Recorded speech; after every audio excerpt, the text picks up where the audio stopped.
जय हो। वैदिक ज्योतिष और मॉडर्न ज्योतिष, इन दो चीजों में अंतर क्या है?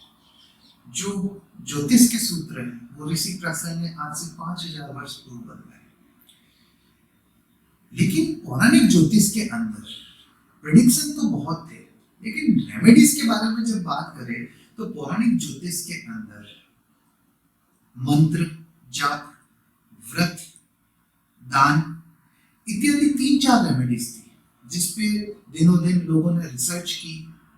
रिसर्च करने के बाद में आज मॉडर्न ज्योतिष के पास में बहुत सारी रेमेडीज हैं। जब एस्ट्रोलॉजी के ऊपर वेस्टर्न कंट्रीज में शोध हुई तो उन्होंने बहुत सारे सूत्र निकाले कि कैसे ग्रहों के फलों को बदला जा सकता है। उसके लिए एक बेसिक जो यूनिवर्सल सूत्र है वो है लॉ ऑफ अट्रैक्शन। अगर आप लोगों ने द सीक्रेट बुक पढ़ी है, जो कि बेस्ट सेलर बुक्स के अंदर है, उसके अंदर ये वर्ड बहुत ज्यादा उपयोग में रहा है कि पूरी सृष्टि की जो गति है वो लॉ ऑफ अट्रैक्शन से होती है। लेकिन आज भी कई लोगों को लॉ ऑफ अट्रैक्शन के बारे में नहीं पता है कि आखिर ये लॉ ऑफ अट्रैक्शन क्या है। आप समझिए इसको, अमीर और अमीर होता जा रहा है, गरीब और गरीब होता जा रहा है। ऐसा क्यों हो रहा है? आज कोरोना काल के अंदर गरीबों की, मिडिल क्लास की मुश्किलें बढ़ी, लेकिन अगर आप उठा के देखें Mukesh Ambani, Gautam Adani, Bill Gates, Warren Buffett, Elon Musk, Bezos, इन सबकी संपत्ति कई गुना बढ़ी। मतलब पूरी दुनिया का संघर्ष बढ़ा, लेकिन इन बिलियनर की फिर भी ग्रोथ होती रही और मल्टीपल ग्रोथ हुई। तो लॉ ऑफ अट्रैक्शन इस चीज को प्रूव करता है कि जिसके पास है उसका बढ़ेगा, जिसके पास नहीं है उसका नहीं और बढ़ेगा। मतलब अगर आपके पास धन नहीं है तो आपका धन और नहीं बढ़ेगा, मतलब आप और नीचे जाएंगे, और आपके पास प्रचुर मात्रा में धन है तो आपका धन और बढ़ेगा। तो ये लॉ ऑफ अट्रैक्शन की एक सिंपल सी सूत्र है कि जिसके पास है उसका बढ़ेगा। और ये कोई अभी 2000 साल की रिसर्च नहीं है, ये बहुत पहले हमारे मनीषियों ने बताया था। जैसे महावीर ने आचरण में बताया कि जिसका पास है उसका और बढ़ेगा। यही सूत्र बाइबल में कहा गया है कि जिसके पास है उसको और दिया जाएगा, और जिसके पास नहीं है उससे छीन लिया जाएगा। अब इस बेसिक सूत्र को जो समझ जाए वो शायद अपने जीवन में बहुत कुछ बदल सकता है। लेकिन लॉ ऑफ अट्रैक्शन को समझने से पहले आप एक चीज समझिए, ये सूत्र केवल दिमागी लेवल पे काम करता है, शारीरिक लेवल पे इतना काम नहीं करता। इसलिए मान लीजिए आप एक जॉब करते हैं और आपकी सैलरी 2-3 लाख रुपए महीने की है, तो आपके लिए ये सूत्र इतना यूजफुल नहीं रहेगा। अगर आपके पास एक बिजनेस है जिसमें आप साल के 2-3 करोड़ रुपए कमा रहे हैं, ये सूत्र आपके लिए काम करेगा। इसको इस तरीके से समझे, एक व्यक्ति है, समझिए उसको जोधपुर से मुंबई जाना है।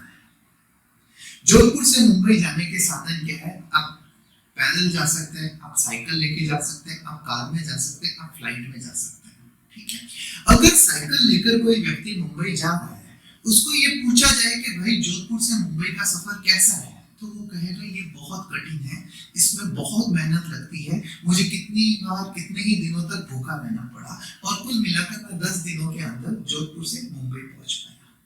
यही बात आप कार वालों को पूछोगे तो वो कहेगा कि ये सफर इतना मुश्किल नहीं है, मुझे 8 घंटे लगे, मैं जोधपुर से रवाना होकर बॉम्बे पहुंचा, बीच में एक जगह खाने के लिए रुका। यही बात आप फ्लाइट के लिए वालों को पूछेंगे कि जोधपुर से मुंबई का सफर कैसा है, तो वो कहेगा कि ये सिर्फ 1.5 आवर का सफर था, बिल्कुल इजी है, मुझे तो पता ही नहीं चला कब मैं पहुंच गया। अब इस कंपैरिजन से आप समझे कि आप कौन सी स्थिति में हैं। लाइफ का कोई भी सेक्टर है, अगर आप उसमें साइकिल पे है, जैसे मान लीजिए अगर आपके पास में 5 करोड़ रुपए नहीं है तो आप एक साइकिल पे यात्रा कर रहे हैं, मतलब आपको मेहनत करनी पड़ेगी। भरपूर मेहनत करने के बाद में आपको पैसा अर्जन होगा। अगर आपके पास 5 करोड़ रुपए से ज्यादा है तो आप दिमागी खेल खेल सकते हैं। आप उसे कहाँ इन्वेस्ट कर सकते हैं, आप उसको प्रॉपर्टी में कहाँ इन्वेस्ट कर सकते हैं, आप कौन से शेयर्स में उसको इन्वेस्ट कर सकते हैं। सिर्फ आपकी सोच से पैसा बढ़ाया जा सकता है।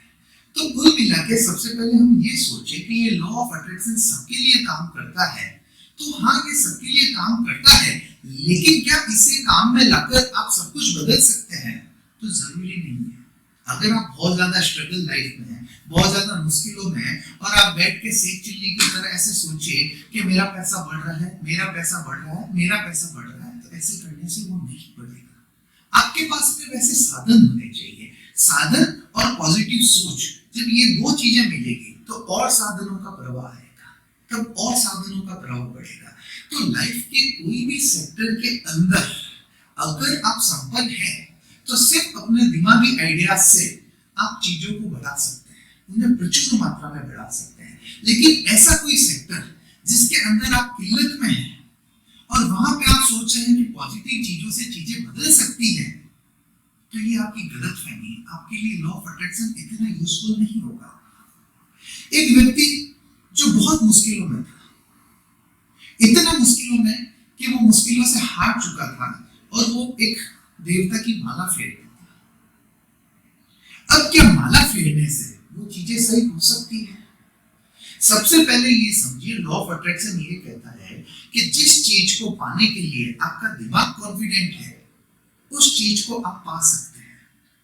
लेकिन जब आप किसी देवता के दर पे जाते हैं, जब आप कोई माला फेरना शुरू करते हैं, तो यकीन मानिए आपका सबकॉन्शियस माइंड पूरी तरह से एग्री हो चुका है कि ये आपको नहीं मिलने वाला।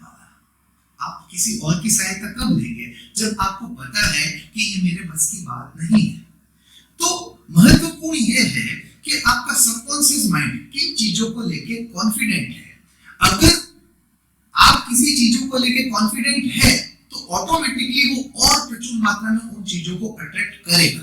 तो इसलिए लॉ ऑफ अट्रैक्शन जिसके पास है, उसको प्रचुर मात्रा में मिल सकता है। तो अब आप ये समझिए कि अगर आपकी लाइफ में कोई किल्लत है, तो उस पर फोकस मत कीजिए।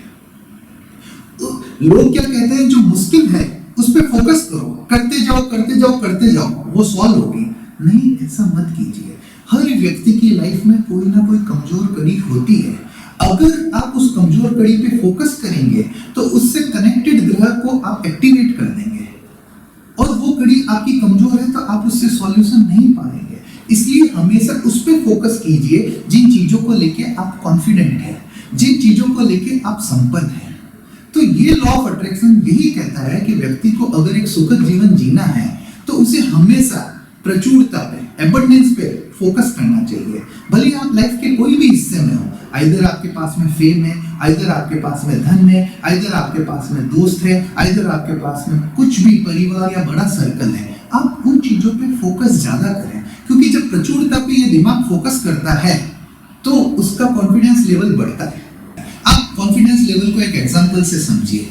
अगर आप कोई ऑर्डिनरी शॉप पे कुछ परचेजिंग करने जाते हैं, वो आपको कहता है कि ये टी शर्ट जो है ये 2000 रुपए की है, आप उससे बार्गेन करते हैं कि भैया 1500 में देनी है क्या? वो बोलता है नहीं 1600 में ले लो। ऐसे कर कर आके आप उसको 1600 1650 में खरीद लेते हैं। ठीक है, आप वहां जाके बार्गेन करते हैं। क्यों?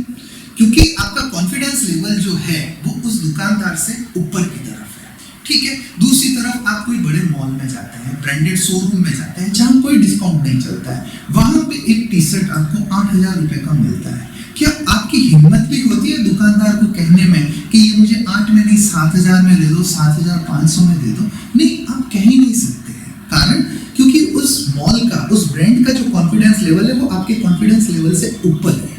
तो कुल मिला के सारा खेल आपके कॉन्फिडेंस लेवल का है। आपका कॉन्फिडेंस लेवल जिस चीज से बढ़ता है, उसको उस पर फोकस करवाइए, कंटिन्यू उस पर फोकस करवाइए।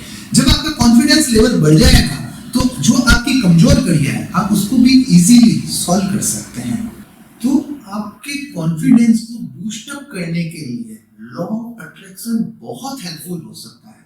अगर अपन कहें कि मॉडर्न एस्ट्रोलॉजी में क्या रेमेडी सबसे स्ट्रॉन्ग है, तो यकीन मानिए ये लॉ ऑफ अट्रैक्शन का सूत्र जो है ये सबसे ज्यादा स्ट्रॉन्ग है। अभी जैसे 2021 खत्म हो रहा है और 2022 शुरू होगा, तो क्या ऐसा कुछ है जिसे बदल के हम अपने आने वाले साल को कुछ अच्छा कर सकते हैं? बिल्कुल।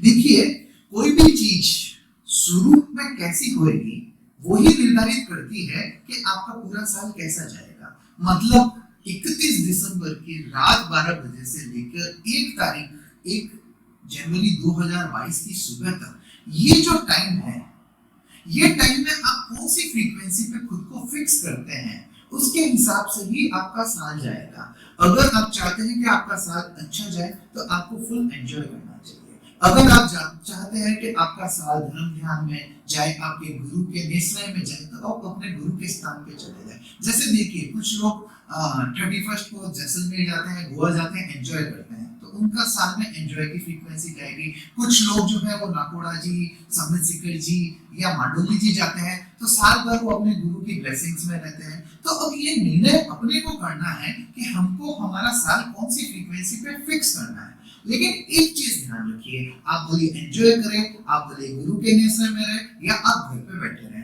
लेकिन 31 दिसंबर की 12 बजे जब आप सोए तो बहुत खुशी वाली फ्रीक्वेंसी हो, बहुत ज्यादा अमेजिंग फील करें। और जब आप 1 तारीख की सुबह उठे तो 1 घंटे के लिए सब स्ट्रेस के टॉपिक साइड में रख ले, बिल्कुल भी किसी से आर्ग्यू नहीं करे, बिल्कुल भी किसी से दिमाग नहीं लगाए और अपने आप में पूरी तरीके से ऊर्जा भर के खुशी से इस साल की शुरुआत करें।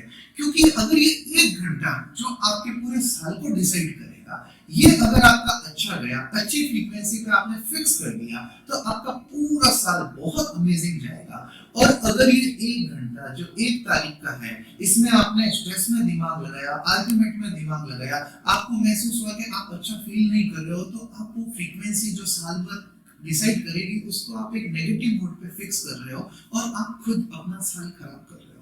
हो सकता है कि राशि वालों के लिए ये साल अच्छा हो गया, किसी राशि वालों के लिए ये साल खराब हो गया। आप वो सब चीजें साइड में रखिए, आप सिर्फ एक ही चीज पे फोकस कीजिए कि जब मैं इस साल के अंत में सोऊं तो एक खुशनुमा फ्रीक्वेंसी पे रहूं। जब मैं इस साल का मैं प्रवेश करूं, इस साल का स्वागत करूं, तो बहुत ही अमेजिंग फ्रीक्वेंसी पे इस साल को मैं फ्रीच करूं, फिक्स करूं, ताकि मेरा पूरा साल बहुत बहुत अमेजिंग जाए। तो कुल मिलाकर जब आप इस साल की शुरुआत करें, वो अलग अलग मोड में कर सकते हैं। कोई लोग भक्ति के द्वारा इसकी शुरुआत करते हैं। कुल मिला के वो सारी चीजें जो आपको खुशी का एहसास दिलाएं, वो सब चीजें आप करें। इसके साथ में एक नियम और करें, 1 तारीख को अपने पूरे परिवार के साथ बैठकर भक्ति करें, भोजन करें। देखिए, मेरे पास में कई बार प्रश्न आते हैं कि घर में सास बहू की नहीं बनती या भाइयों की आपस में मनमुटाव है, तो इसका कोई उपाय है क्या?